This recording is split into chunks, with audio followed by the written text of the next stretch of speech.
நான் சொல்றேன், நான் இது முன்னாடியே வீடியோக்கள்ல அரசல் புரசலா சொல்லியிருக்கேன். ராஜா, உங்களுக்கு ஆபத்து எங்க இருந்து வருது தெரியுமா? ஒரு பெண் வடிவத்துல வருது.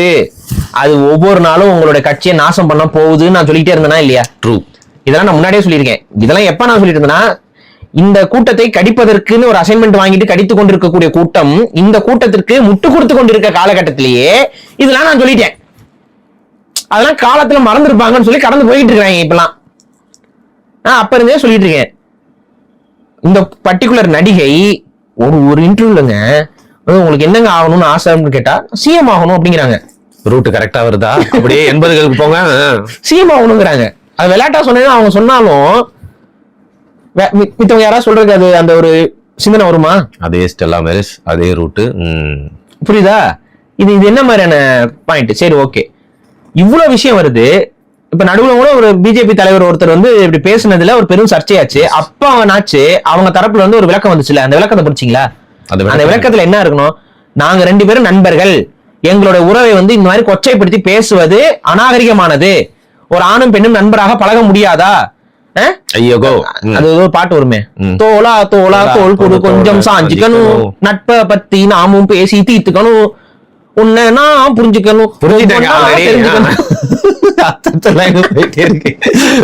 ஆணும் பெண்ணும் பழகிட்டு ஆகுமா அப்படின்னு சொல்லி முடிச்சுட்டாங்கன்னா, அப்ப அந்த குறிப்பிட்ட நடிகை இத வந்து ரொம்ப கிளியரா சொல்லி இருந்தா பிரச்சனை வருமா? ஃப்ரெண்ட்ஷிப் டேக்கு இவங்களை பத்தி தான் நம்ம யோசிச்சிருப்போம்.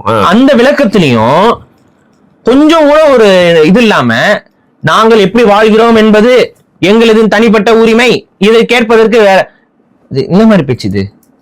இது எனக்கு எங்க ஞாபகம்னா, ஒரு கவுண்டமணி காமெடி ஞாபகம் இருக்கா? அது கவுண்டமணி காமெடி முடிஞ்சா நான் எடுத்து பிரகாஷ்ல போட சொல்றேன். அதாவது ஒரு அரசியல் கட்சி தலைவரா இருப்பாரு ஒருத்தர், அவங்க எல்லாம் கூட பொதுக்குழு கூடி, செந்தில் பொதுக்குழு கூட்டி உட்காந்துருப்பாப்ல. உட்காந்துட்டு, தலைவரே, நீங்கள் வந்து இந்த மாதிரி இந்த பெண்ணோட பழகுவது வந்து எங்களுக்கு சுத்தமா உடன்பாடு இல்ல.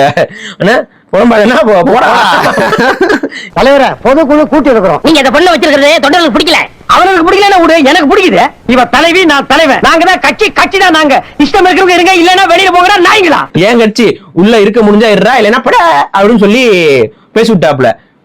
நான் கவுண்டமணி பத்தி பேசிட்டு இருக்கேன். கவுண்டமணி பத்தி கவுண்டமணி வந்து அந்த மாதிரி கேவலப்படுத்தி பேசி விட்டாரு. இப்படிதான்டா இருப்பேன், ஏன்டா இதுல நீங்க எல்லாம் ஒரு பொதுக்குழு, நீங்க கீழே ஒரு 10 பைசா போட்டோம்னா குனிஞ்சு பார்த்து எவனுமே குனியாம நிக்க மாட்டான்னு சொல்லி கதைப்பாரு. அந்த காமெடி இருக்கு, முடிஞ்சா எடுத்து போட சொல்றேன் பாருங்க. சோ இதுதான் இங்க இருக்கக்கூடிய கேவலமான அரசியல்வாதிகளுடைய நிலை. இப்ப விஜய் இதுக்கு எங்க மாறுபடுறாரு? எந்த இடத்துல மாறுபடுறாரு?